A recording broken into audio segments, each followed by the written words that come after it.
Muy buenas noches, gracias por la sintonía. Hoy tenemos dos temas claves. El primero tiene que ver con los servicios públicos y principalmente con dos servicios. El servicio de la luz eléctrica y el servicio del agua potable. Están con nosotros en la mesa dos de los hombres que han padecido la mayor cantidad de insultos en las redes sociales probablemente de los últimos tiempos. Hoy vamos a hablar con ellos en profundidad de cuáles son los problemas y cómo podemos resolver estos servicios.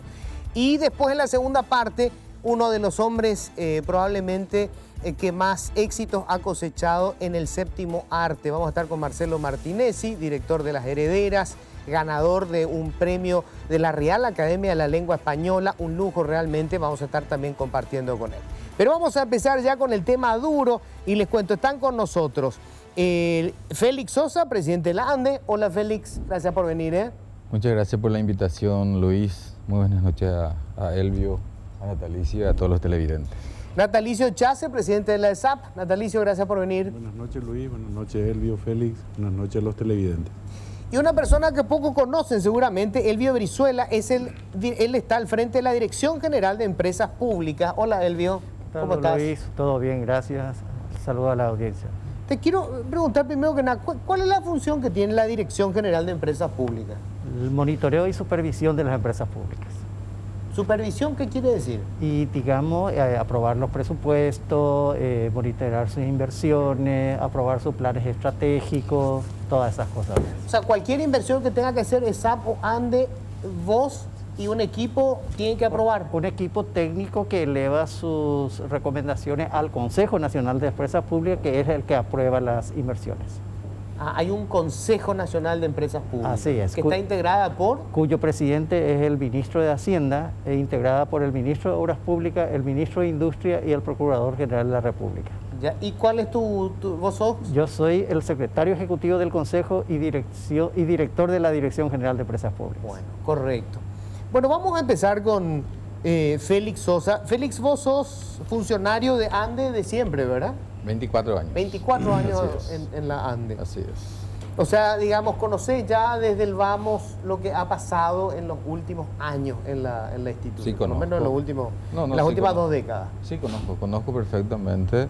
Lógicamente que más todavía el área de distribución donde me formé. Por tal motivo estamos priorizando las inversiones en esa área. O sea, vos te formaste en lo del que área, hoy es el talón de Aquiles del así mismo, servicio. me formé ¿Okay? en distribución y comercial. Te voy a pedir que me explique en términos muy simples, para la gente que está viendo y que, por supuesto, se pone furiosa cada vez que se le corta la luz. Y lo primero que dice es, tenemos la hidroeléctrica más grande del mundo, una segunda hidroeléctrica monstruosa con la Argentina, y se me corta la luz. ¿Por qué? Muy importante, Luis, su consulta o al respecto, por eso traje justamente esta placa, no sé si podemos ver. A ver si podemos acercar. ¿Nos va a servir esa placa? ¿Va a servir? A ver. Bueno, ¿cuál es el proceso, la cadena del suministro de energía eléctrica? Ahí está. Ahí está Primeramente está en la generación, ¿verdad? Que por suerte tenemos Itaipú, Yacyretá en abundancia por en cuanto. No tenemos problema. No tenemos problema. Okay. Después viene transmisión, la parte que transmite, por favor si podés volver. Sí, ahí tenemos la parte de transmisión dentro de la cadena del suministro de energía eléctrica, donde hace 10 años atrás también teníamos inconvenientes. Después viene la distribución de energía eléctrica. Que la transmisión es desde el lugar en donde se genera hasta los grandes centros de consumo. Hasta los centros de distribución. Que por ejemplo, tenemos acá las dos líneas de transmisión en 500 kV, una línea que viene de Itaipú hasta Villa Ayes y otra línea principal que viene desde Yacyretá hasta Villa Ayes también, y varias líneas en 220.000 voltios. Ok, hoy traemos toda la energía que necesitamos, no hay problema. Después viene distribución. Okay. La distribución de energía eléctrica es la parte, el segmento que llegan hasta las casas. Ajá. ¿Verdad? ¿Podemos pasar, por favor, para mostrar todo el proceso? ¿Cuál es el siguiente? El siguiente. Ahí está. Ahí está. Para tener una idea, nosotros en línea de transmisión solamente que viene de Itaipú tenemos más de 4.000 megavatios de potencia. Y nuestra demanda máxima este año fue solamente de 3.500 563 megavatios. Ok, traemos más energía de la que necesitamos. No, tenemos más capacidad. Más capacidad. Traemos en base a la carga. Sí, pero podemos, o sea, tenemos capacidad para traer más de lo que hoy Y necesitamos. solamente ese de Itaipú. Ok. Adelante. Hasta ahí llegamos bien. Sí. Juntando. No, la Anterior. Ahí está. Juntando las líneas existentes, tanto de Itaipú como de Yacyretá, tenemos el doble. Ok. O sea que no tenemos problema en traer toda la potencia o la energía necesaria en transmisión. Ok, hasta ahí vamos bien. Hace 10 años atrás, ese tenía un problema, ¿verdad? Teníamos problemas y en muchos casos se tuvo que cortar carga en zonas periféricas Antes el problema principalmente. por ahí venía eso Sí. de que no uses la luz, Sí, no vaya a así usar es. acondicionar, porque usábamos más de lo que la capacidad que teníamos para traer. Así mismo. Ya no tenemos ese problema. Ya no tenemos ese Ok, problema. Pero se corta la luz. ¿Por qué se corta la Y, luz? siguiente. A ver, Bueno, entonces simplemente para mostrar acá que tenemos actualmente 8.700 megavatios de potencia instalada en las generaciones, 7.000 en Itaipú, 1.550 en Yacyretá y 210 en Nacaragua. bueno, Tenemos disponible el 60%. ok. Adelante. Siguiente. En energía un poco diferente, solamente el 30% estamos utilizando. Ok. Siguiente. Adelante. Y ahí tenemos. Ahí están las inversiones previstas en distribución. Históricamente, las inversiones en distribución se realizó solamente 50 millones de dólares en forma anual. Y según el plan maestro es 200 millones de dólares en forma anual. ¿El plan maestro es de cuándo? Con un horizonte de 10 años. ¿Pero cuándo se hizo? Se actualiza cada 2 años, el vigente es 2016 y 2025. ¿Y el primer plan, el original, de cuándo es? Y hace tiempo. Cuando Eso. decimos se tiene que Sí. invertir 200, Por ¿cuándo año. sabíamos que se tenía que invertir 200? Y hace bastante, 10 años atrás. ¿Y por qué no se invertían 200? Bueno, porque se priorizó las inversiones principalmente en transmisión, ¿verdad? Y se hacían las inversiones, pero en menor cantidad en distribución. Entonces, para poder completar las inversiones y estar en condiciones, las líneas, toda la cadena del suministro de energía eléctrica, nos falta el último eslabón, cuál es el distribución, donde ahora en este gobierno estamos priorizando las inversiones. Ahora, Por eso decime- traje, sí, pero Luis, disculpame. El sentido común me dice Sí. que es más engorroso y va a llevar más tiempo esta última parte. Porque obviamente está bien, es una inversión Sí. grande hacer una línea de 500 kV, pero convengamos que es una gran empresa que te hace la gran infraestructura, pero lo otro significa toda la red hasta llegar a la casa de la gente. Pero existen industrias muy importantes en 220.000 voltios o en 66.000 voltios. Por ejemplo, hay varias empresas, industria, por ejemplo, la cementera privada que tenemos No, acá. está bien, ¿No no es te cierto? digo que esto no sea importante. Así es, Lo muy que quiero saber importante. ahora, esto, Sí. ¿cuánto tiempo va a llevar? Porque esto llevó 10 años, En promedio. ¿verdad? En promedio. ¿Cuánto va a llevar esto otro? O sea, esto es lo que hace que la gente no tenga luz, que Bueno. se le corte. La ejecución de estas obras previstas ya con contrato firmado, por eso les traje para mostrar por departamento geopolítico el tiempo de ejecución de 3 años, ¿verdad? Pero eso no significa, Luis, de que tenemos que esperar que terminen estas obras para poder ir mejorando el servicio de suministro de energía eléctrica, porque cuando va terminando por parte, va mejorando. Por ejemplo, para este año nuestra meta es que entren en servicio 50 nuevos alimentadores de 23.000 voltios, que está contemplado dentro de este paquete de obras. Este 3 años es para llegar a hacer el cambio de la famosa línea desnuda por línea cubierta en un 50%. No. Esta inversión es a nivel nacional para poder acompañar el crecimiento vegetativo, instalar nuevos transformadores, cambiar conductores, realizar adecuaciones de líneas en media y baja tensión. Por otro lado, tenemos las obras de modernización en Asunción y Metropolitana, que es aparte de estas inversiones que actualmente está en ejecución por un monto de 120 millones de dólares. ¿Cuál es la causa principal por la que se corta la luz?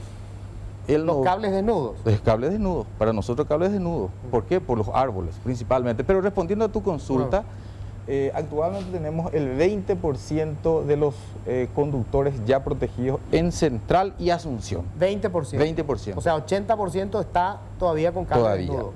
con la... Asunción y Central. Asunción y Central estamos hablando. Con la ejecución del 100% de este contrato, que es la licitación 1207, vamos a llegar a 43%. O sea, ni la mitad. 43%. ¿Y en qué plazo? Para agosto del 2022. Agosto del 2022 termina este contrato. ¿Y la otra mitad? Y la otra licitación, que ya está en proceso de ajuste del pliego de bases y condiciones, está previsto llegar al 80%. ¿En qué plazo? 3 años. ¿Otros 3 años? Otros 3 años a partir del inicio de la ejecución de la obra, que nosotros estamos ajustando el pliego de bases y condiciones. ¿Qué vamos a modificar, Luis?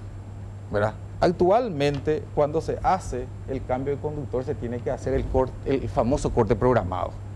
Y eso no le gusta, lógicamente, a nadie. Muy bien. Entonces, es muy lento el trabajo. Entonces, lo que nosotros vamos a hacer ahora es cambiar la filosofía del trabajo. Vamos a ejecutar en forma paralela, en la otra vereda de la calle. Entonces, vamos a tener una línea en un espacio, lógicamente libre todavía por nuestras redes, y mientras se ejecuta esta obra, entonces no hay necesidad de dejar fuera de servicio a los clientes. Entonces vamos a agilizar la ejecución de la obra. Ya, dejamos un ratito acá, punto suspensivo, Félix. Hasta acá más o menos avanzamos, tenemos más o menos el escenario de cuánto tiempo y qué porcentaje de cobertura. Vamos a desarrollar después el resto. Quiero ir ahora con Natalicio. Natalicio, ESAP hace una cobertura de qué porcentaje del país. ESAP tiene las 30 ciudades que en su momento, cuando se creó, cuando pasó de la antigua Corposana a ESAP, tenía más de 10.000 habitantes. Esas 30 ciudades son el 32% de todos los proveedores de agua que hay a nivel nacional. Hay 5.000 prestadores, además de ESAP, que son juntas de saneamiento y aguatería. Pero ESAP es el más grande, el de más volumen, digamos, entre todos esos prestadores. Okay, 32%. Es un concesionario. Sí. 32%, pero supongo que será un porcentaje más alto de la población porque son las ciudades más pobladas. No es el porcentaje más alto porque es el 32% de la población del país. La población. Sí. Ok. Es la cobertura de la zona, pero 3 de cada 10 son paraguayos las ciudades más pobladas, sí. Ajá. Ok. ¿Por qué se corta el agua o por qué no llega el agua? Nosotros tenemos una situación inversa a la de Ande. Tenemos una capacidad instalada, que es la capacidad de las plantas. Vamos a hablar de Gran Asunción porque cada ciudad tiene su propio sistema, no es como la Ande que tiene una o dos generadoras lejos, ¿verdad? Pero Gran Asunción, que es nuestro principal cliente y el principal foco de problema, tiene una zona de producción que el 97% está en la planta de Viñascué, donde hay 4 plantas de tratamiento trabajando. Y esas 4 plantas, más unos 28 más 10, 38 pozos distribuidos en zonas críticas, producen alrededor de 430.000 metros cúbicos de agua por día. En el verano, con temperaturas altas, 3-4 días sin lluvia, porque la lluvia ayuda mucho para reducir el consumo, porque no se riegan los autos, no se lavan los jardines, no se lavan los autos, no se riega el jardín, ¿verdad? Sí. Bueno, cuando hay un periodo sin lluvia largo y hace mucho calor, el consumo llega a 470. Entonces directamente no producimos la cantidad para suministrar la demanda. Y lo que sufren son las zonas altas, porque cuando se va consumiendo el agua, baja la presión, no sube ya las zonas altas, por ejemplo, Barrio Tacumbú, Barrio Obrero, Barrio Le Petit, Fernando de la Mora Norte, y ocurre que esa gente se queda en esos momentos de consumo pico sin el servicio, claro, hasta la noche o hasta el día siguiente, que se recuperan esos niveles cuando baja el consumo y se llena de vuelta la red. O sea, producimos hoy 70.000 metros cúbicos. 40.000 menos. 40.000. 40.000 menos de lo que se demanda. De lo que se demanda. O sea, faltan 40.000 metros cúbicos por día de agua. Así es. Sobre todo en esos días picos. Así es. ¿Cómo resolvemos eso? Bueno, nosotros estamos trabajando en eso. Están en construcción ahora mismo 12 plantas compactas, 8 en el centro de Asunción, una en Emboscada, una en Limpio y 2 en San Bernardino. Pero hablando de vuelta, sacando San Bernardino en la zona urbana de Gran Asunción, esas 8 plantas van a darnos la capacidad de cubrir la demanda en este verano. Se prevé que van a estar terminadas más o menos en diciembre, el 15 de diciembre es la fecha prevista, y está en inicio la construcción de una planta de tratamiento más grande, que ya firmamos contrato con la empresa Tecnoedil, que llevará 18 meses. Estas 10 plantas van a producir 24.000 metros cúbicos por día, aproximadamente, las que van a estar en el Gran Asunción. O sea, te va a quedar todavía un déficit de más o menos 20.000. Me va a quedar un déficit, pero con 24.000 nosotros podemos en momentos de poco consumo llenar los reservorios, por ejemplo, para poder enfrentar esas situaciones críticas, ¿verdad? No va a estar resuelto 100% el problema, pero podemos decir que va a estar resuelto en un 98% para este verano. Y con esta planta de tratamiento más grande, que ya se firmó el contrato, que tiene una ejecución de 18 meses, no solamente vamos a solucionar el problema, sino que vamos a permitir el crecimiento de 80.000 viviendas más en el Gran Asunción, ¿verdad? Ok, quiero hacer un stop hasta acá y vamos después de desmenuzar los dos escenarios, ¿verdad? De la SAP y de la ANDE. Y le quiero preguntar a Elvio, ¿qué evaluación hacen ustedes, Elvio, en lo que va de esta administración de estas dos empresas públicas? Bueno, y las dos empresas públicas es una preocupación del Consejo, y a la fecha en que se definió los planes estratégicos y el plan maestro de ambas instituciones, el Consejo ha definido la gestión de recursos para estas dos entidades. Para suerte de la ANDE fue el más privilegiado en esa gestión de recursos, y digamos lo que ellos han priorizado en aquel momento era la transmisión y la generación, o sea, la construcción de subestaciones y la ampliación de la existente. Tal forma, por ejemplo, que se ha decidido que $300 millones de los bonos sean destinados a transmisión y la construcción de subestaciones. Hoy día ellos demostraron la priorización de la distribución, y la gestión de recursos está destinado totalmente en este momento, por lo menos principalmente, al área de distribución. Hoy en día está en gestión un $250 millones, que una de las cosas que se ha buscado es la modernización de la ANDE en su gestión comercial y en su gestión operativa, y por otro lado mejorar el sistema de distribución. Bueno, pero ¿qué evaluación hacen? O sea, yo supongo que hay un examen. Ellos se firma un contrato de cumplimiento de metas, ¿verdad? Y sobre todo se establece dos áreas, una financiera y otra técnica, y en base al cumplimiento de esa meta sale una calificación. ¿Cuál es la calificación hoy que tienen? Ese se va a salir en diciembre, a fines de diciembre, don Luis, y anteriormente, en el caso de ESAT, hubo aplazo, pero la ANDE hasta el momento todavía no se aplazó. ¿La ANDE no se aplazó? No se aplazó. ¿El examen fue cuando? ¿De diciembre del año pasado? Diciembre del año pasado. ¿Y cómo se hace la evaluación? ¿Cómo es del 1 al 5, del 8 al 10? ¿Cómo es la evaluación? Se hace sobre 100. Se hace sobre 100 y se hace una ponderación de cada indicador, ¿verdad? En donde se establece una meta parcial o el cumplimiento total de un indicador, y en base a eso se emite una calificación. ¿Y cuánto sacó la ANDE? En mente no tengo, pero creo 71% sobre 100. Nosotros consideramos de que 7 sacó. ¿Y 65 para arriba aprobado, 65 para abajo aplazo. Pasó con un 2. Sí. ¿Y ESAT? ESAT el año pasado pasó. Tuvo, sobre todo en el campo financiero, tuvo un buen desempeño, ¿verdad? Y eso le salvó. El problema es plata. O sea, obviamente, si estamos hablando priorizado en la inversión del tema de las líneas de transmisión y no el tema de la distribución, es porque la plata era insuficiente para hacer las dos cosas a la vez. Definitivamente, el sistema financiero es fundamental en cualquier empresa. La ANDE es una empresa como cualquier otra empresa privada, entonces necesita de sus ingresos para poder realizar las inversiones necesarias. ¿Y hoy gana o pierde plata ANDE? No, en este momento tiene una rentabilidad de 4.7% aproximadamente. ¿Sobre qué? Sobre el activo inmovilizado. ¿Y de cuánto es su activo inmovilizado? Y nosotros tenemos 3.200 millones de dólares aproximadamente. O sea, ¿cuánto más o menos gana la ANDE por año? Y eso, porque invierte mucho, ¿verdad? Entonces, en porcentaje te digo, 4.7% aproximadamente es la rentabilidad en este momento. Rentabilidad. Así es. ¿Y el 100% se destina a inversión? A inversiones, nosotros tenemos bien definido esos cuántos por ciento, para tener una idea. Se habla mucho, por ejemplo, de que los beneficios de los funcionarios es alto. No es así, solamente el 10% del presupuesto de la ANDE se destina a Como recursos porcentaje humanos. puede que no sea alto, pero con Sí. respecto al resto de los trabajadores sí son beneficios excepcionales. Sí, tal vez, pero de todas maneras hay que analizar cada caso, ¿verdad? Sí, De todo todas está bien, maneras, sí, perfecto. cada caso, ¿verdad?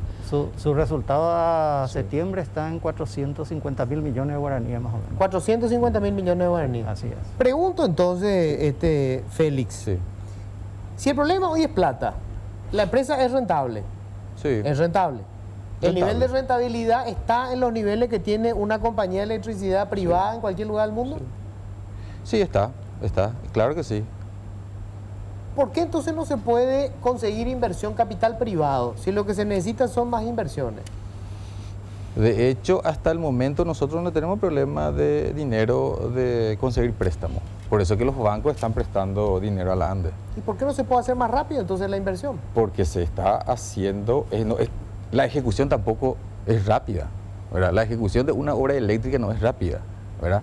Para tener una idea, ese cambio de conductor que hablamos, estamos hablando de 3 años de ejecución. ¿Por qué? Porque sustituir los conductores dificulta, por lo que te dije, ¿verdad? Que tenés que cortar a la gente en el momento de realizar No, claro, el cambio de claro, conductores, Félix. por ejemplo, ¿verdad? Pero durante 10 Sí. años estuvieron haciendo las líneas de transmisión. En Sí. esos 10 años no se estuvieron cambiando las líneas de Se está haciendo una distribución. inversión de 50 millones de dólares en forma anual. Y tenía Sí. que haber sido 200 millones. Así mismo es. O sea, así tuviste mismo un es. déficit de 150 Así millones de mismo. dólares. Y eso es lo que por año. eso es lo que justamente estamos Entonces haciendo sí ahora. faltó plata. Capital fue el problema. Faltó en un momento dado. Porque hubo unos años, en años anteriores, en décadas anteriores, donde realmente las instituciones públicas no conseguían más préstamo para realizar inversiones. En su momento. Porque vino la onda de privatizaciones O ¿verdad? sea, de las empresas públicas en la región. ¿Y cuáles son las empresas que quedaron? Fueron UTE de Uruguay y ANDE de Paraguay. El resto se Todas privatizaron. las compañías eléctricas se privatizaron. Y el resto de las compañías eléctricas. hoy, por en ejemplo- esa época, disculpame Luis, en Sí. esa época sí hubo dificultades en conseguir financiamiento de las obras y ahí se atrasaron mucho las O obras. sea, Ande hoy se Sí. emite acciones, por ejemplo, a nivel internacional. ¿Puede conseguir capital?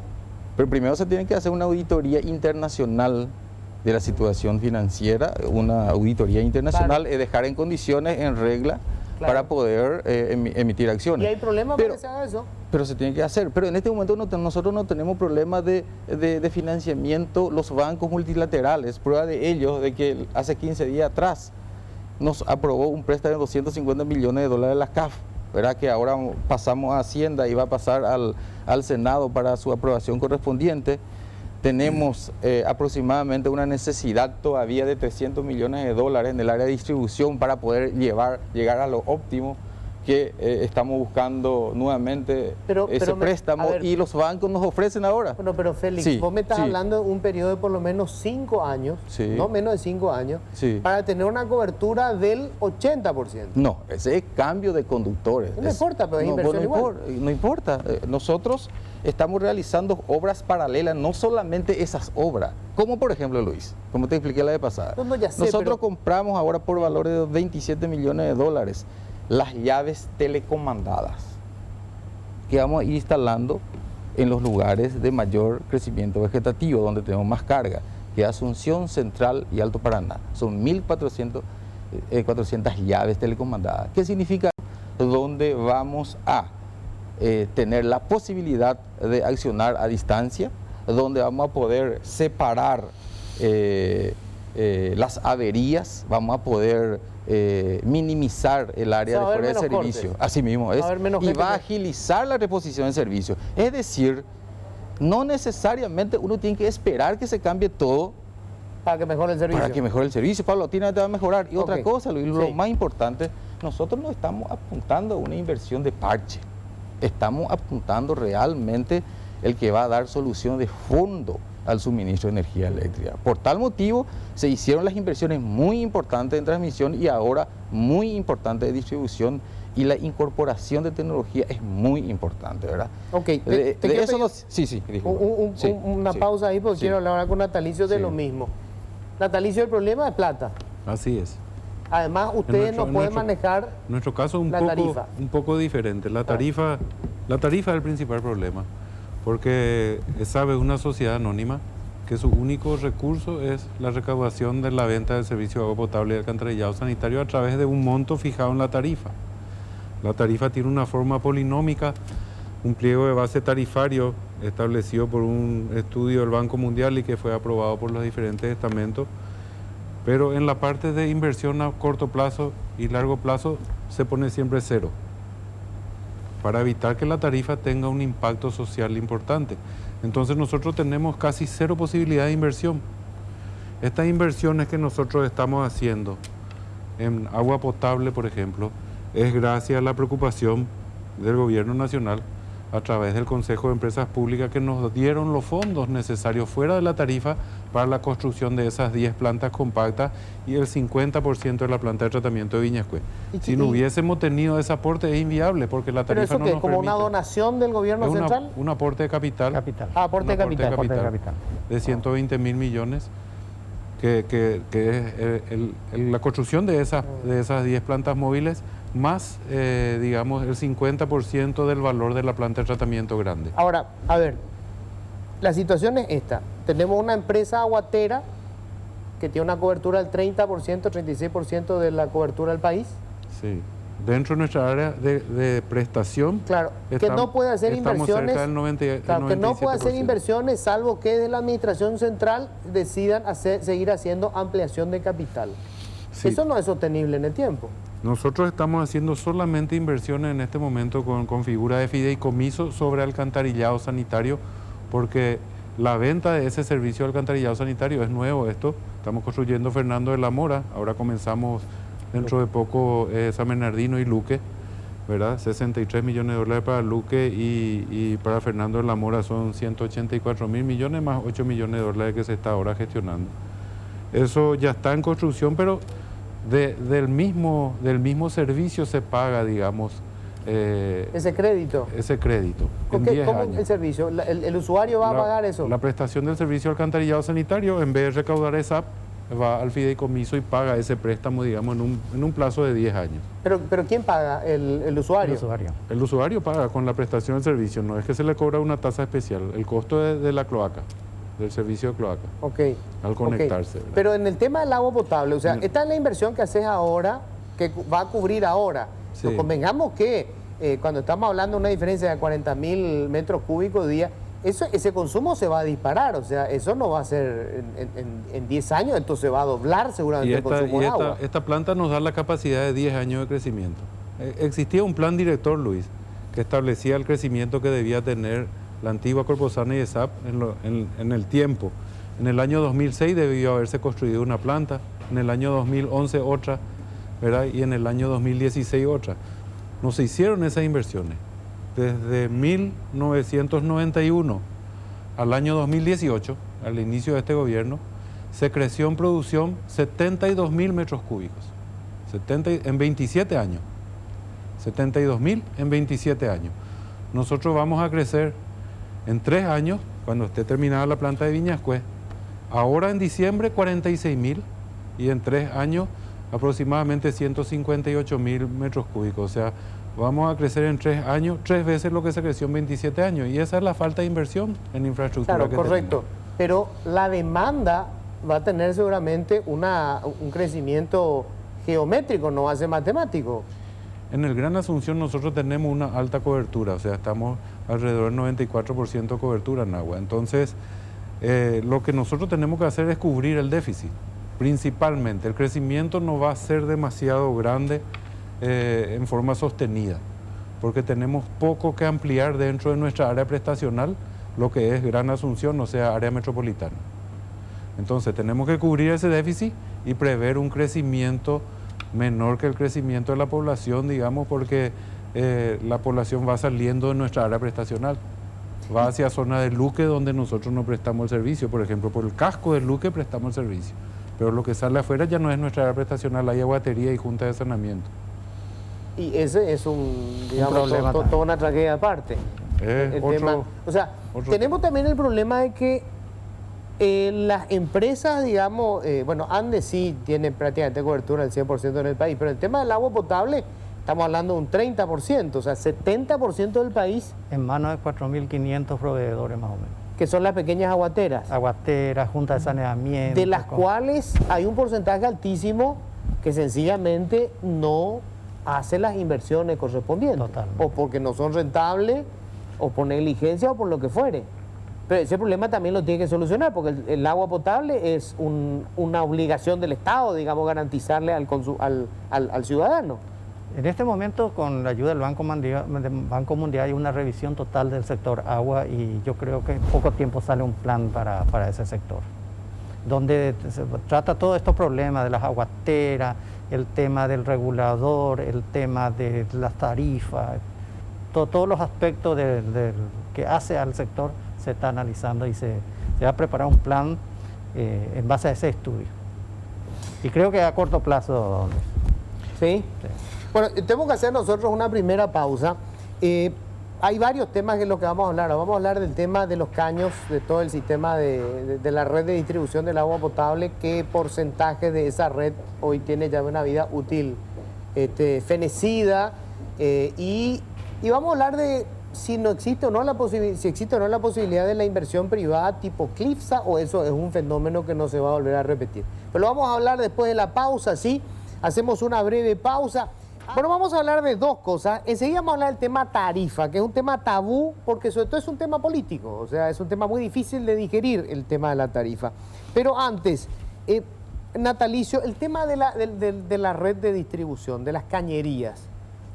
Hay un mito urbano que SAP está esperando que la municipalidad asfalte la calle, termine el asfaltado, entonces viene a romper para cambiar el caño. Estamos trabajando lo más coordinadamente que podemos con la Municipalidad de Asunción.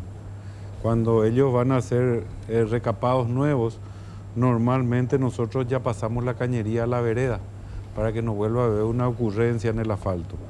Pero esa velocidad de acompañamiento no tenemos nosotros para el 100% de sus trabajos, entonces a veces ocurre, y principalmente ocurre cuando hay nuevas conexiones, porque ellos asfaltan, por ejemplo, la calle Morlas López, pero hay todavía 40 o 50 lotes ahí que se construyen casa nueva y que pide una nueva conexión, entonces hay que romper la calle porque no se previó en el momento del asfalto ejecutar esa conexión a ese baldío. Y lo más común es que nuestra red en alguno de esos lugares no esté en condiciones, por varias razones. No es solamente la excusa más fácil de todas las administraciones de decir tiene la vida útil vencida. No es tan así. No es tan así. Hay muchos factores ahí. Hay errores técnicos en la construcción de las redes, no están a las profundidades adecuadas, no se controlaron en su momento de construcción, entonces la carga se transmite y rompe el material. Hay caños de mala calidad, se compraron caños que no cumplen las especificaciones, y también una parte que es alrededor del 30% de la red que tiene la vida útil vencida, porque son caños instalados de 1959 en adelante, por ejemplo, toda la zona del centro y muchas otras zonas, ¿verdad? Eso requiere una inversión demasiado grande. ¿Cuánto? Fuera totalmente de nuestro alcance para hacer un cambio masivo, así que y tampoco es recomendable, ¿verdad? Pero una inversión que mejoraría todo nuestro sistema de distribución ronda los 150 millones de dólares más o menos, en el Gran Asunción solamente, sin hablar de la ciudad del interior. ¿Cómo hacer para conseguir 150 millones de dólares del sector privado, por ejemplo? Ojo, yo no estoy hablando de privatización, ¿eh? No estoy diciendo que la empresa pase a ser privada, porque yo le tengo pánico al monopolio privado, porque la SAP es un monopolio natural. O sea, digamos, yo tengo la conexión de SAP y no puedo elegir decir, no, mañana quiero la empresa X. Es la empresa que me trae el servicio, ¿verdad? Pero ¿cómo se puede conseguir inversión? O sea, el capital que busca, renta. Si vos tenés un mercado cautivo, tendría que haber rentabilidad. Pero eso se va a dar cuando la tarifa, cuando la forma polinómica de la tarifa, cuando el pliego de base tarifario se aplique con todos los componentes que tiene que aplicarse. O sea, que el precio del agua sea el costo de producción del agua. Que el precio de venta del agua sea el costo comercial que requiere la empresa para hacer las inversiones que son necesarias. O sea, sería costo más inversión. Corto más inversión, a corto, mediano y largo plazo. Ahora el costo de la inversión en la fórmula tarifaria es cero. No hay inversión. Nosotros tenemos una tarifa que nos da operación y mantenimiento. O sea, eso no es sostenible. No es sostenible. Ninguna empresa del mundo. Porque venimos con este sistema desde prácticamente la creación de la antigua Corposana, con la diferencia que la antigua Corposana hace un ente autárquico, no una sociedad anónima, que es casi un híbrido como somos nosotros, tenía la posibilidad de recurrir a préstamos internacionales con la garantía del Tesoro, por ejemplo, ¿verdad? Ustedes no. Nosotros no. Nosotros, cuando se va a hacer una inversión que tenga en cuenta la garantía del Tesoro o tenga en cuenta alguna inversión relacionada a una garantía nacional, se hace a través del Ministerio de Obras Públicas. El Ministerio de Obras Públicas hace la obra y cuando termina nos entrega. Pero perdón, es un disparate. O sea, así como funciona es un absurdo. Pero así funciona el O sistema. sea, ¿verdad? administrativamente, ¿cómo se corrige esto? Porque esto nació mal. O sea, acá estás hablando obras que se hicieron mal, nunca se dijo eso, ¿verdad? El nivel al que se construyó la red, la presión revienta los caños, no se consideró, digamos, que tenían que hacer la conexión a los baldíos que obviamente en algún momento se iban a convertir en viviendas. Están los edificios que se están haciendo, que yo no sé si se estimó antes de hacer el edificio la cantidad de agua que se va a requerir para poder subir hasta arriba todo el agua. Es decir, hay una serie de cuestiones, ¿verdad? ¿Cómo se empieza a corregir este entuerto? Y una de las ideas que se tuvo para esa es volverlo otra vez como un ente público que vuelva al presupuesto de la nación. En ese caso se estaría sujeto, digamos, que los préstamos tengan garantía del Tesoro, ¿verdad? Pero de todas formas se ha analizado en buscar una ley que también pueda brindar esa garantía. Con eso, digamos, la ESA obtendría créditos más ventajosos de lo que está consiguiendo hoy día en el mercado, ¿verdad? Bueno, pero ¿y cómo va a pagar esa? Porque el problema es ese, o sea, lo que decía, si no tenés plata para la inversión, tampoco tenés plata para pagar la deuda. No, y eso implica absolutamente la revisión del modelo de tarifa que tenemos. Precio. ¿Cuánto cuesta hoy el agua y cuánto debería costar? El agua cuesta hoy litro, la sí. tarifa básica 1.700 guaraníes por metro cúbico y el estudio dice que debería costar alrededor de 2.400 a 2.800 más o menos agua, y después tenemos el servicio de alcantarillado sanitario.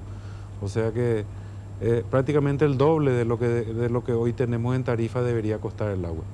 O sea, la tarifa hoy del usuario de la ESAP tendría que ser del doble de lo que está pagando. Así es. Pero es una cuestión no solamente... Me imagino los gritos que está pegando la gente que está escuchando en su casa. No solamente político el tema, es social también, Luis. Nosotros tenemos, por ejemplo, en el Gran Asunción, y eso es delicado para nosotros, tenemos cerca de 50.000 conexiones clandestinas, por ejemplo, en todos los bañados, en toda la zona periférica de Asunción. No podemos ir a cortar porque es un problema social, ¿verdad? Pero como es un concepto que SAP es medio empresa pública, medio no es, entonces nos dicen aguantar nomás porque eso en algún momento se va a resolver. O sea, es muy complicado para una sociedad anónima con participación mayoritaria del Estado si no hay un mecanismo bien definido de tarifa y de subvención. ¿Cuánta agua se pierde, entre comillas, a través de estas conexiones clandestinas y el agua que se pierde con los caños rotos? Bueno, lo que se mide en todas las empresas de agua es el agua no contabilizada. Ok, ¿cuánto? El agua no contabilizada en ESAP está por el orden de los 42%. 42%. 42%. ¿Cuánto es entre comillas, mal que pierda una empresa, una compañía de aguas?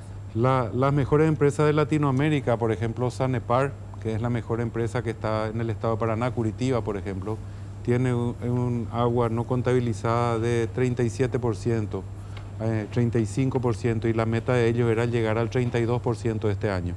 Y Sabespi de San Pablo tiene 38%. Entonces, hay un concepto del agua no contabilizada. A veces nos asustamos cuando decimos 42%. Es cierto, podríamos bajar 10%, ¿verdad? Para estar en un punto óptimo, lo que se considera óptimo en nuestra región. Pero bajar más de ese 10% es más caro el movimiento y la inversión que se necesita que lo que se pierde. Entonces, prácticamente las empresas de agua de Latinoamérica consideran un 30% de agua no contabilizada como parte del costo del agua. ya en su estudio tarifario, en su estudio de costo, se considera ese 30% de pérdida como parte del costo. Y el éxito no está en bajar 30, está en mantener en el valor del año pasado. O sea, si tienen 32, el éxito está en mantener en 32. Nosotros podríamos bajar todavía 10%, pero eso requiere mucha inversión también de paso, requiere cambiar mucho de la red, requiere mucho trabajo de monitoreo y mucho trabajo en el campo, ¿verdad? Natalicio, vos venís del sector privado, ¿verdad? Sí. La administración de la SAP, porque nosotros todavía no tocamos el tema del costo, no solamente el costo de salario, sino la calidad de los trabajadores, los que entraron porque tenían contacto político y no eran necesarios para la empresa. Administrativamente, ¿qué tan mal está el SAP? Nosotros tuvimos en el 2019 una utilidad cerca del 10%. Utilidad decimos porque no, como hacemos operación y mantenimiento y poca inversión, ese fue nuestro resultado financiero, digamos, ¿verdad? Pero nos faltó plata para hacer inversiones. Ahora, tenemos una cantidad de funcionarios o empleados, porque no son funcionarios públicos en verdad. Se rigen todo por el Código Laboral, no están regidos por la ley de la función pública. Tenemos una cantidad de empleados de alrededor de 7 empleados por cada 1000 usuarios y deberían ser 3 o 4. Las mejores empresas tienen 3 y las empresas latinoamericanas muy buenas tienen 4. Entonces nosotros tenemos prácticamente... El triple. Casi el doble. El doble. El doble. Y es podemos, no sé si llamarle vicio o llamarle defecto, que se arrastra de la conversión de una empresa pública a una empresa privada, porque nadie fue despedido, no hubo un plan masivo de retiro y hay funcionarios muy antiguos que tienen 30 años, algunos 35 años de antigüedad sin cumplir la edad de jubilarse, y entonces nos obliga a que nosotros sigamos ingresando gente para cumplir las funciones que esa gente ya no puede cumplir, pero tampoco podemos despedirle, ¿verdad? O sea, es complicado el manejo de una sociedad anónima donde el Estado fue parte de esa transformación y es dueño de todas las acciones. O sea, cuando pasó a ser de público a privado, ellos pasaron a ser aportantes del IPS. Siempre fueron aportantes de IPS en Corposana. Siempre, antes también cuando era Corposana. Sí. Ah, ok. ¿Y qué porcentaje de los funcionarios, digamos, están entrando en la edad de jubilarse? Y cada mes se jubilan más o menos 10 a 15 funcionarios. ¿Y cuántos funcionarios tiene SAP en total? Y tenemos, en total tenemos alrededor de 2.300 funcionarios. Uf. O sea, a nivel nacional, ¿verdad? En las 30 ciudades. Con ese porcentaje de jubilados te va a llevar una barbaridad de tiempo reducir a la mitad. No, analizamos. Pero tenemos algunas políticas que estamos estableciendo en recursos humanos. Por ejemplo, si se somete a retiro voluntario, digamos, por cada 3 se puede reemplazar 1. Si es administrativo, por cada 2 que se jubilan entra 1, y si operativo, sí, uno se está permitiendo. Fuera eso, no pueden ellos aplicar otro reemplazo en este momento. Pero el retiro voluntario necesita de nuevo Capital. O sea, el problema acá es plata. Tenemos un problema de plata con la guatera. El retiro voluntario hoy nos saca la mitad de los funcionarios de la institución, los empleados. Claro, por lo que están diciendo, hay solamente 2 salidas. O se ajusta la tarifa para tener los recursos para hacer la inversión, o pasa a ser otra vez una empresa pública, se vuelve otra vez lo que era Corposana y se utiliza dinero del endeudamiento público, porque no hace dinero los impuestos, endeudamiento del fisco para poder hacer las inversiones. Sí, esa es una de las vías que se ha analizado ahora. No hay luego otra tercera vía, esa de 2 Sí, por lo que están diciendo no hay. Hoy nosotros estamos pagando con nuestra tarifa actual los préstamos de la antigua Corposana, del Banco Mundial, del BID, o sea, además de nuestra digamos, difícil situación de inversión, tenemos que pagar la deuda anterior. SAP asumió la deuda de Corposana, ¿verdad?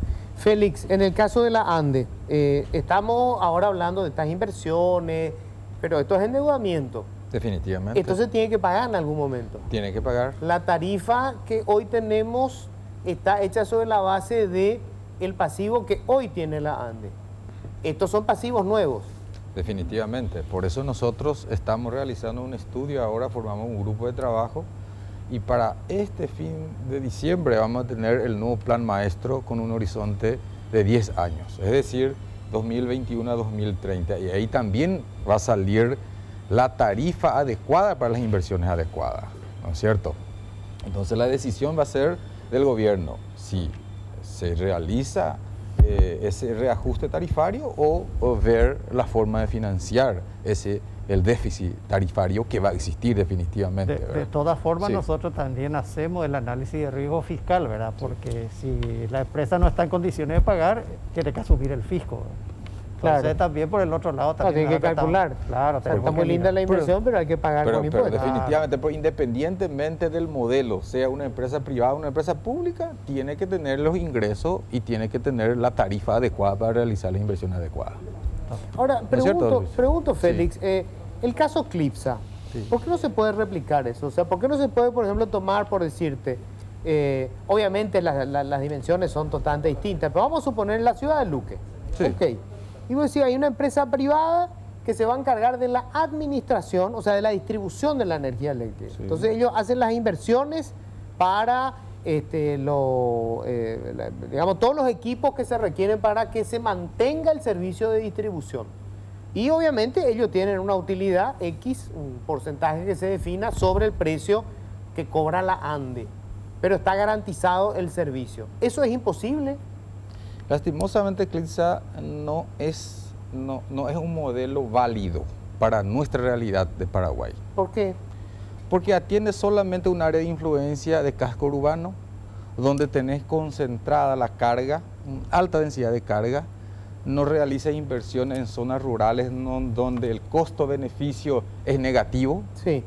definitivamente, y por sobre todas las cosas, la tarifa está subsidiada.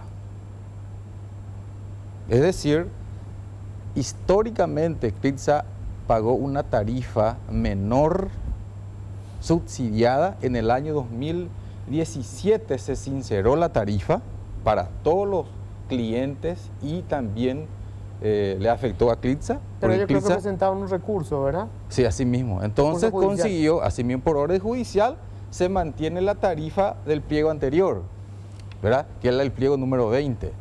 Hoy en día la tarifa que paga Clipsa a la ANDE no cubre el precio, la tarifa de generación que la ANDE compra de las binacionales. ¿Por qué no se O sea, corta? a ver, Sí. la ANDE termina pagando parte del precio que hay que darle a Itaipú por la energía que usa Clipsa. Así es. Actualmente, para tener una idea. O sea, el resto de los usuarios de la ANDE Todo. subsidiamos Usted a- está pagando, él está los pagando, usuarios de nosotros Clipsa. estamos pagando. Así es. Y el ¿Y modelo... por qué, disculpame para terminar nomás, y por qué no se corta el suministro de energía eléctrica en Villarrica? Porque se está alimentando una línea de transmisión que la ANDE construyó, que la ANDE invirtió justamente para llegar hasta Villarrica. Justamente en ese gráfico mostramos las inversiones y cómo se encuentra actualmente la línea de transmisión.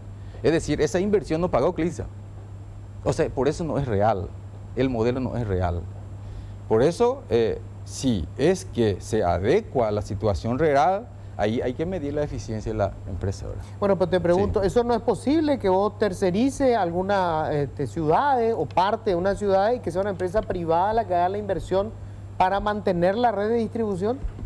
Técnicamente es factible, solamente una- que financieramente no sé si va a ser rentable una empresa pequeña porque es una economía de escala, ¿verdad? O sea que no sé si financieramente va a ser rentable para una empresa privada si es que va a pagar si va a tener la característica de una distribuidora privada, si es que tiene zonas rurales, que tiene que invertir sin retorno, si es que va a pagar la tarifa de generación que realmente paga la ANDE, es decir, si es que pagan todo lo que corresponde pagar y si la característica de las redes son iguales a la ANDE, ahí hay que medir la empresa si realmente puede financieramente. ¿Cuál es el nivel de eficiencia que tiene hoy ANDE? Hablemos de eso. Nosotros tenemos, o sea, por calidad de servicio podemos hablar, por calidad de servicio. Calidad de servicio. Calidad de servicio. Nosotros tenemos dos indicadores de calidad de servicio, ¿verdad? ¿Los cortes de luz? Corte de luz Duración. y la duración. La duración de los cortes de luz. Así es. Y estamos por sistema se mide. Ah. Es como si fuera que el sistema haya salido 12 veces en un año en forma general, ¿verdad? Y en horas estamos por los 14 aproximadamente, en horas a nivel... O sea, en promedio cuando el sistema queda afuera, quedan 14 horas fuera al año. al año. Al año. Todo el sistema. Es decir, si sale, Pues por yo ejemplo, tuve una partecita, yo vos un fin medís de esa semana parte tuve nomás. 36 horas. Pero Me vos... comí todo en un día. Sí, pero en una tormenta como esa... Sí, no, está bien. ¿No es cierto? Es particularidad. Sí, Está bien. y no solamente nos quejamos mucho, ¿verdad? Sí. Es una situación atípica. ¿Vos también ¿no te es quedaste cierto? sin luz? Sí, claro que sí. Pero vos no te podías quejar. De hecho, yo salí a trabajar. No te podías Yo- quejar vos es mismo, que yo ¿verdad? salí a trabajar. Porque es mi Bueno. obligación. Ok, pero ¿y cómo está con respecto al resto, por ejemplo? Y está en el promedio, según la CIER, Ah. que es la Comisión de Integración Energética Regional, está por los 10 horas aproximadamente. Y nosotros estamos en 12 horas En aproximadamente. 12. O sea, En estamos 12. 2 horas por fuera. Así mismo es. Del promedio. Del promedio. ¿En cuánto tiene que ajustarse la tarifa de la ANDE? Este fin de año vamos a ver. ¿Pero cuánto más o menos vos No, crees? quiero tener esa información mejor para no dar falsas expectativas, pero sí existe déficit, lógicamente, ¿verdad? Estamos, vos decís, por debajo del precio que tendría que Estamos tener. por debajo del precio.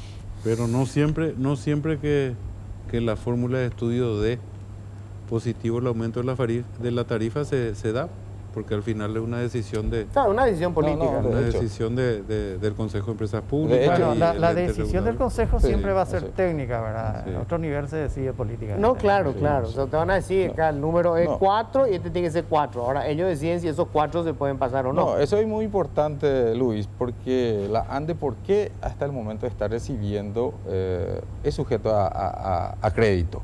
Porque todavía una empresa que tiene futuro, que actualmente, comparativamente con las otras empresas de la región, está dentro de los parámetros normales, tiene posibilidad de crecimiento en cuanto a demanda de energía eléctrica, en cuanto al consumo de energía eléctrica. Pero sobre todo el activo que tiene. Sí, entonces, es decir, una empresa que está sujeto a préstamo, eso no significa en ningún momento, Luis, que no necesite dinero categórico, pero sí en este momento tiene posibilidad de recibir crédito a través de los bancos multilaterales. El precio que pagan ustedes por la tarifa de ANDE, Sí. perdón, de Itaipú, ¿representa qué porcentaje de la tarifa de la ANDE?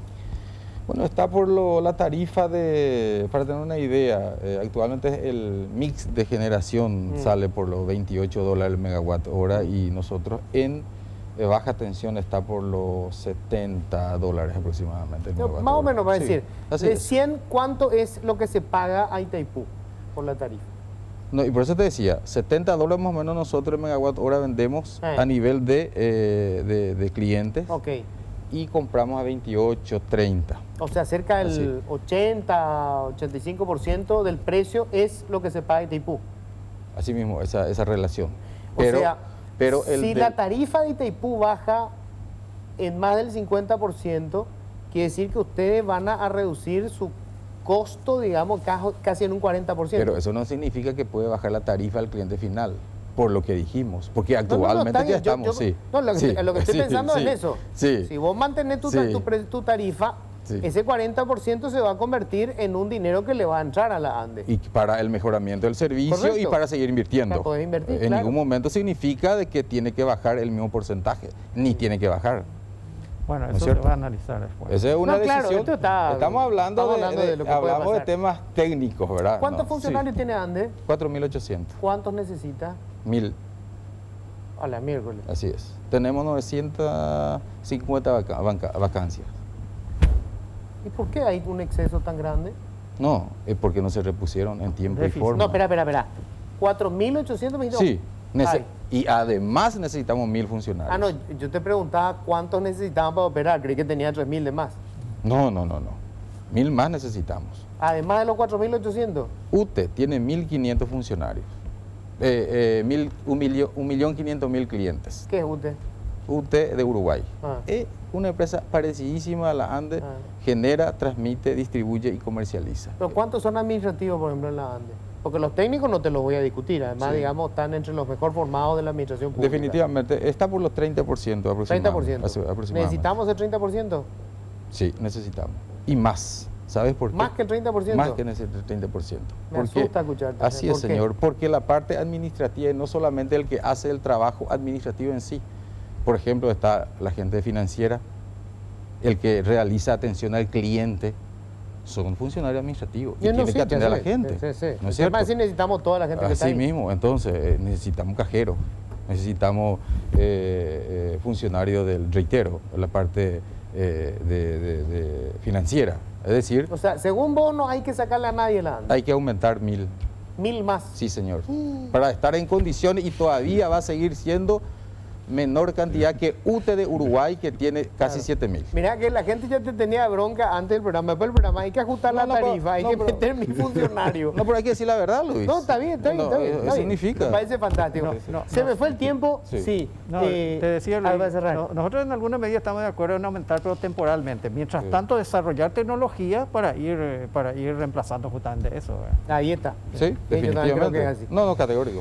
Yo les agradezco muchísimo. La intención era, digamos, desnudar la realidad, o sea, contarla así como está y entender por qué el entuerto que tenemos con estos servicios cada que se corta la luz y el agua y encontrarle una salida pragmática, ¿verdad? Porque en definitiva la gente lo que quiere el servicio. Esa es la verdad. Definitivamente. Muchísimas gracias. Gracias a usted. Cuando Muchísimas usted, Luis. gracias. Muchísimas gracias. A la Luis. orden. Tenemos que hacer nosotros una breve pausa. Cuando volvamos, señores, después de creo que el premio de Roa Bastos, cuando gana el Cervantes, el premio que le da la Real Academia de la Lengua Española a Marcelo Martinezzi por su guión cinematográfico, creo que es uno de los premios más grandes que ha tenido las letras paraguayas en muchísimo tiempo.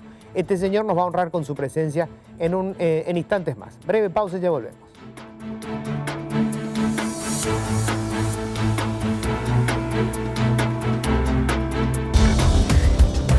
Entre marzo y noviembre de 2020, la Agencia Financiera de Desarrollo ha conseguido desembolsar más de 1 billón de guaraníes en programas para 34.430 beneficiarios con los distintos productos que ofrece la banca de segundo piso.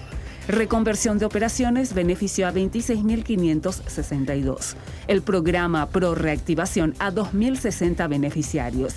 Con el programa Fideicomiso AFD se llegó a 5.808 beneficiarios.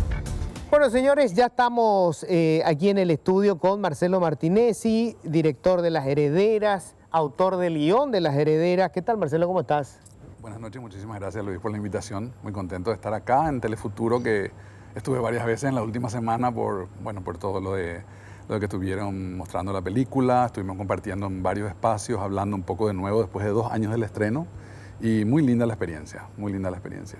O sea que lo primero que quería comentar contigo justamente es, creo que es la primera vez que se pasa en un canal de aire una película con estas características, porque no es una película comercial en el sentido clásico, ¿verdad?, de la película de Hollywood, de aventura, sino es una película profunda, una película que tiene un ritmo distinto, y me impresionan los resultados del rating. O sea, la cantidad de gente que vio la película, Marcelo, es fantástico. Es genial, y te comentaba antes que me parece que la decisión de Telefuturo, también en primer lugar de pasar la película sin cortes comerciales, que creo que es una maravilla eso para nosotros, ¿verdad? Que de repente no te estén cortando, de repente vendiendo hamburguesa en el medio de una escena dramática. Y después el hecho de que la película pueda estar en Amambay, en Villarrica, en Pilar, en lugares donde hubo históricamente cines y que hoy no hay cines, y que este tipo de película pueda llegar a la gente de allá. Yo me crié viendo cine en televisión, más que cine en el cine, porque así era la realidad en ese entonces, ¿verdad? Los lunes, joyas del cine, joyas del séptimo arte, veíamos esas cosas y me parecía siempre, yo relacionaba los domingos, los lunes de noche con el cine. Me parece que es muy lindo lo que está haciendo en ese sentido el canal. Marcelo, ¿es más difícil dirigir que escribir un guión o escribir un guión que dirigir?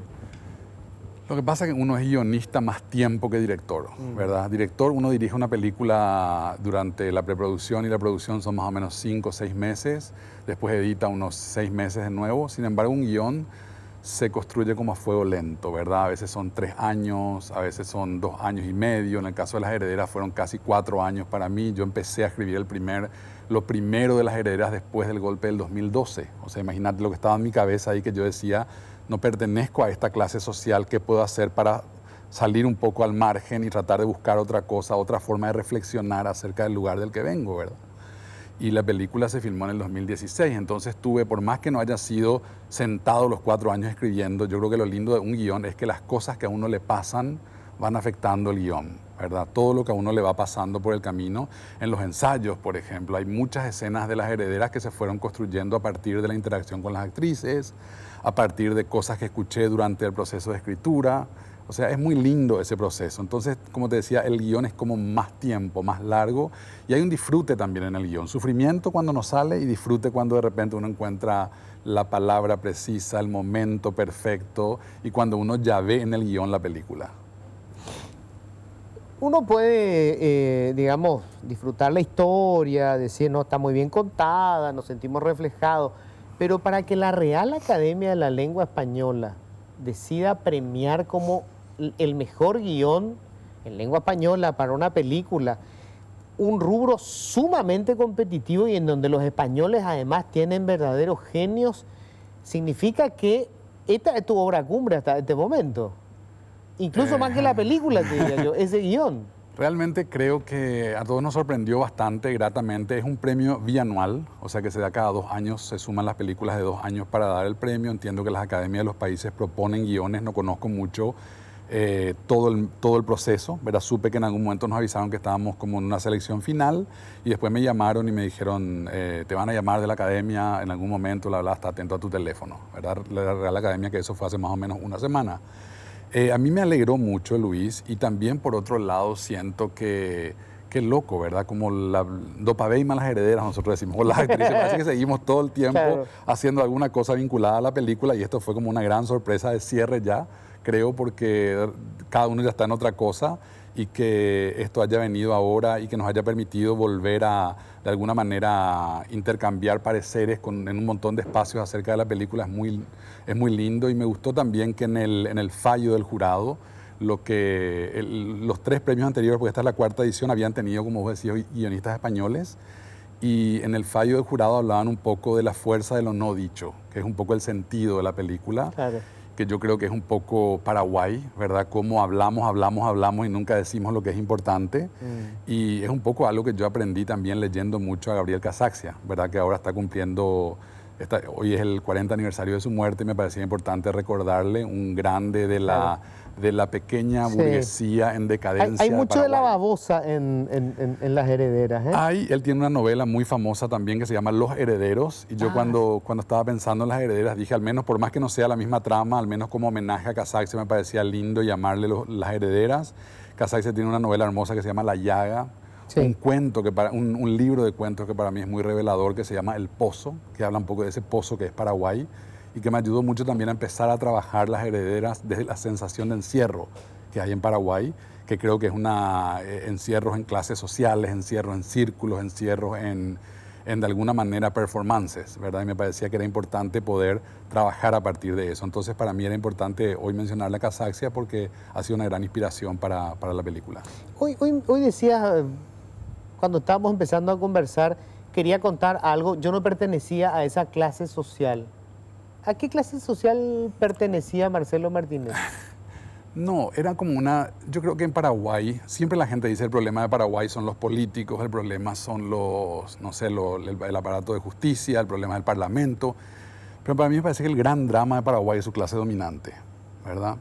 Y de alguna manera nosotros estamos vinculados a esa clase dominante, pero cuando yo pienso en ese señor que de lunes a viernes está haciendo negocios turbios con el Estado y el domingo se va a comulgar, y la gente dice, mira un poco, empresario exitoso, ¿verdad?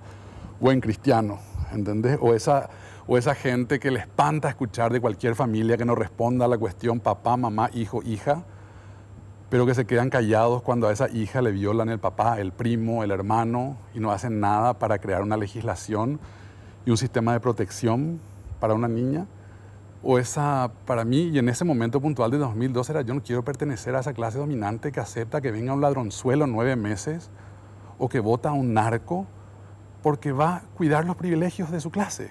O sea, yo no quiero ser eso. Y para mí la reflexión en el cine era tratar de buscar una forma de encontrar un lugar dentro, ¿verdad? Dentro de lo que soy, lo que podría, lo que viví, la experiencia de vida, haber nacido en Paraguay, pero que de alguna manera se separe un poco de eso que a mí me molesta mucho de la clase dominante de Paraguay.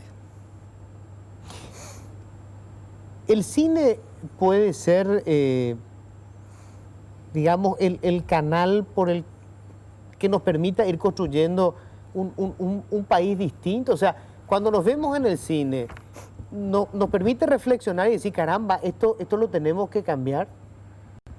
En parte sí, yo creo que el cine permite una reflexión, el cine es como un espejo, ¿verdad? En que la realidad puede de alguna manera contarte cosas, puede interpelarte y me parece que eso es maravilloso.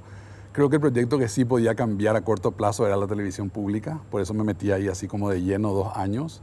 Me parece que desde el poder, desde el Estado se puede hacer mucho más rápido, ¿verdad?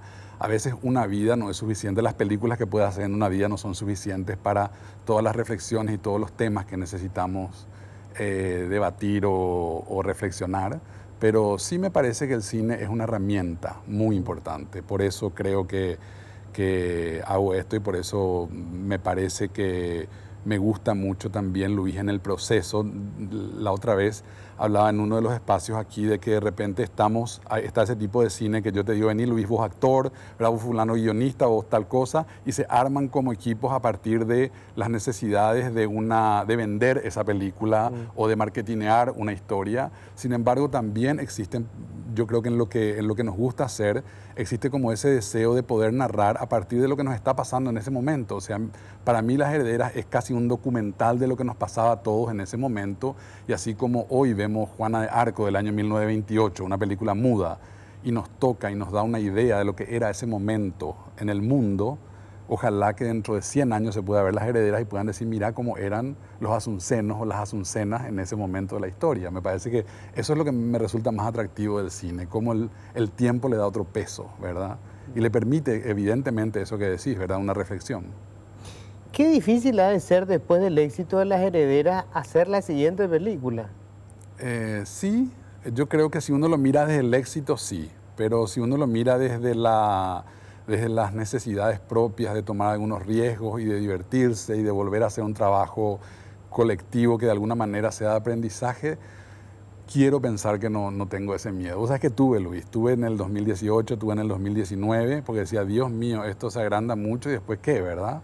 No, uno no tiene así una idea, una cosita para empezar a trabajar a cada rato, pero me parecía me parece que eso se fue disipando y que ahora estoy como bastante más convencido de que lo que más quiero es otro proceso así, otro proceso honesto, otro proceso que tenga su goce de hacer lo que hacemos, que tenga de alguna manera ese espíritu colectivo que tuvo Las Herederas, y me parece que va a estar bien. O sea, por ahí no gana los premios que ganó Las Herederas, por ahí no tiene el impacto, no sé, mediático fuerte que tuvo Las Herederas, pero que sea una película honesta ya me hace muy feliz.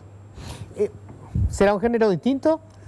Estoy tratando de trabajar ahora en cine negro, se llama film noir, como las películas americanas, estas un poco de la posguerra, un poco existencialistas, un poco urbanas con los carteles de neón y las femme fatale, ¿verdad?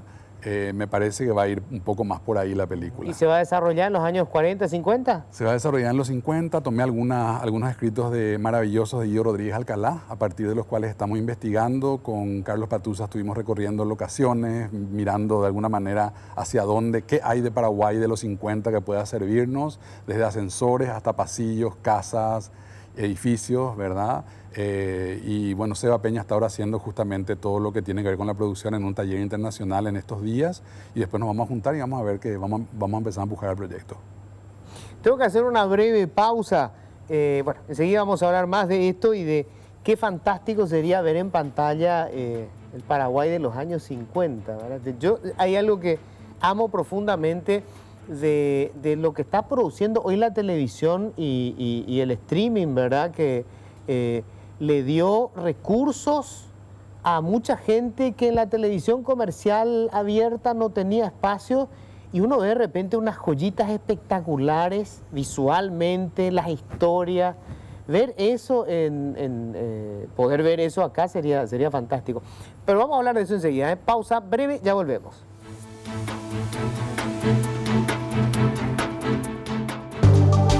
El Ministerio de Hacienda informó que el Estado se encargará de inyectar $658 millones con acreditaciones de salarios y aguinaldos a funcionarios, pensionados y jubilados en lo que resta del mes de noviembre y diciembre. Con esto serán beneficiadas más de 567.000 personas, quienes reciben sus salarios o beneficios a través de la red administrada por el Tesoro Público. Esta inyección económica contempla una gratificación especial a veteranos del Chaco y jubilados, según lo anunciado por el Ministerio de Hacienda. Después de un éxito como este, ya tenés una idea, ya estás construyendo, digamos, ¿es más fácil conseguir financiamiento o es más difícil? Habría que hablarlo con Seba Peña, pero creo que es más fácil. Sí. Y creo que es más fácil porque realmente ahora estuvimos en San Sebastián hace poco, en septiembre, o sea, estuvimos online en San Sebastián. Sí. Y nos dieron un primer apoyo grande, un premio de la Asociación de Academias de Institutos de Cinematografía de Europa, ¿verdad? Un premio al desarrollo. Y hay como productores que están con muchas ganas de empujar la segunda película. Entonces me parece que lastimosamente todavía en Paraguay no hay un financiamiento posible grande para el cine, entonces dependemos de Europa y de algunos países grandes de América Latina, de acuerdo a cómo estén los gobiernos y los institutos de cine tienen unos fondos, ¿verdad? Pero nuestras películas se hacen mucho con apoyo de Francia, Noruega, Alemania, entonces me parece que va a ser un poco más fácil, o sea, ya tienen por lo menos un antecedente como equipo, nosotros somos un equipo, ¿verdad? Seba, Carlos Patusa, Luis Arteaga, Fernando Epstein, toda una gente que trabajó en las herederas, que vamos a seguir trabajando juntos, queremos seguir trabajando juntos, ojalá que se dé, y entonces me parece que eso da como una sensación de, no quiero decir seguridad a los fondos, pero sí le dicen, bueno, esta gente quiere continuar un camino y me parece que a veces es más fácil. La primera película a nivel financiamiento a veces cuesta un poco más también porque la gente nos decía en Paraguay van a hacer esto. ¿Quiénes van a ser las actrices? Lo primero que a mí me decían cuando yo iba a decían, pero ¿dónde vas a conseguir estas actrices? Traerle a alguien de Argentina, traerle a alguien de Chile, ¿entendés? No vas a conseguir esto en Paraguay. Y creo que nosotros fuimos así bastante tercos para poder defender que la película tenga como eje Paraguay, que las actrices sean de Paraguay y me parece que ese es el camino. Y le dieron en el ojo. El streaming, estas plataformas, Netflix, Amazon Prime, ¿son oportunidades? O sea, ¿Paraguay puede eventualmente producir ahí? Yo creo que sí. A mí lo que me pasa es en general que yo defiendo mucho la libertad, ¿verdad? A mí me parece que cuando nosotros aquí tomamos todas las decisiones, tenemos una libertad feroz y no hay un inversionista atrás poniendo un dinero que te dice, no, ¿sabes qué? Yo quiero que Luis se tiña de rubio porque me parece que de rubio va a funcionar mejor en el afiche, ¿entendés? Entonces nosotros esa decisión, a mí como director me jode muchísimo si es que tengo que construir una historia, que venga una persona por tener dinero y quiera tomar una decisión dentro de algo que yo considero sagrado, que es el set, los actores, el vestuario, lo creativo. Ahora, eso sucede en las plataformas. O sea, yo hablé con gente, conozco el modo de trabajo, me parece que es muy genial porque ellos saben lo que quieren. Si te quieren teñir de rubio, por algo será, ¿verdad? Claro. Pero me parece que dentro de lo que a mí me gusta hacer, preferiría toda la vida tener la libertad, trabajar con otros tiempos, con otra escala y de alguna forma poder mantener esa forma de trabajo. ¿Cuál es tu mayor ambición, Marcelo? ¿Es, no sé, dirigir afuera, España, Argentina, Estados Unidos, seguir produciendo acá? ¿Cuál es tu ambición más grande? A mí me gustaría seguir produciendo acá. Me parece que lo que pueda contar siempre va a tener su raíz en Paraguay. Yo creo que no me tocó hacer esto a los 20 y decir, ay, me quiero ir a Hollywood o me quiero... Ya un poco más viejito me tocó empezar a dirigir de la manera en la que estoy trabajando ahora y creo que, siendo honesto, algunas cosas conversé para trabajar fuera de Paraguay, pero la mayoría de las veces dije, esto lo va a hacer mejor un británico o esto lo va a hacer mejor un francés. ¿Entendés? No tenía yo las herramientas para poder hacer un trabajo y garantizarle a la persona que había tenido una primera charla conmigo de que yo tenía eso. Sin embargo, cuando estoy trabajando algo en Paraguay y me voy, por ejemplo, ahora de los años 50 a una locación o hablo con una persona que tiene 80 años y me cuenta una experiencia suya, yo ya, mi cabeza, esa es una escena, ¿verdad? Es mucho más rápido se construye todo, mucho más rápido uno entiende ese universo y siento que la charla con los actores, la charla con el equipo es mucho más rica cuando hay una raíz, cuando uno sabe de dónde viene. Y yo creo que tengo muy claro que por más que viaje, por más que viva acá o allá, mi raíz tiene que ver definitivamente, aunque tenga una relación de amor-odio con Paraguay, mi raíz siempre va a tener que ver con Paraguay. Si tuvieras que hacer una película basada en un personaje de la historia, ¿quién te parece más atractivo? Tenemos muchos personajes fascinantes en Paraguay. A mí, evidentemente, siempre me volvió loco Francia. Me parece que Francia y me parece que el Supremo, o sea, no tocaría ese libro porque es magistral. Me parece que tocar ese libro para el cine tiene que ser demasiado osado, ¿verdad? Pero creo que el personaje ese, ¿verdad? Ese personaje del que cuando Roa escribe empieza odiándolo y termina enamorándose porque realmente es una maravilla como es seductor, perverso, manipulador, pero a la vez sumamente interesante el personaje. Esa es la imagen que tengo del Dr. Francia, esa es la imagen que yo creo que quizá el cine se merece. No sé si me animaría nomás, en este momento evidentemente no sé si en otro momento me animaría, pero creo que es un gran personaje por su, no sé, por ese juego también de poder por el poder, ¿verdad? De austeridad, de un montón de cosas que cambiaron mucho con el tiempo. No era el poder para conseguir algo, era tener el poder. Sí, y esa cuestión también sexual de Francia me parece muy interesante, que no respondía a los modelos el Mariscal López, sino que tenía todo como otros componentes, otra cabeza, otra inteligencia. Me parece que eso para el cine es muy atractivo siempre, ¿verdad? Y Roa juega mucho con eso, ¿verdad? Y juega mucho también con la hermana, con la manera en la que él manejaba su entorno inmediato y con todo el país sometido y con miedo, que es hermoso eso, y eso se mantiene hasta hoy en muchísimos sentidos, ¿verdad? Entonces me parece que el gran personaje es Francia. Evidentemente hay otros muy atractivos, ¿verdad? Ahora yo creo que eso que hicieron, por ejemplo, que se llama Cerro Corá, que se hizo en el año 78 durante el estronismo, es como un remedo de personaje histórico. Parodia. Y ahora creo que están haciendo otra medio parecida, entonces hay que tener cuidado con eso, porque creo que los personajes históricos hay que tratarlos con muchísimo cuidado. Yo, por mi cercanía con Milda Rivarola, siempre discuto personajes con ella o cuestiones y sé por suerte, ¿verdad?, lo delicado que tenemos que ser cuando trabajamos historia, por más que hagamos ficción a partir de la historia. Marcelo, se me fue el tiempo, un placer, un honor realmente, y ojalá que pueda producir muchísimos más y sobre todo este premio que yo insisto, porque en este país tenemos una cultura ágrafa, poca gente escribe, qué bueno que gente con talento lo haga. Muchísimas gracias. Gracias a vos. Con esto cerramos, que tengan un feliz resto de jornada.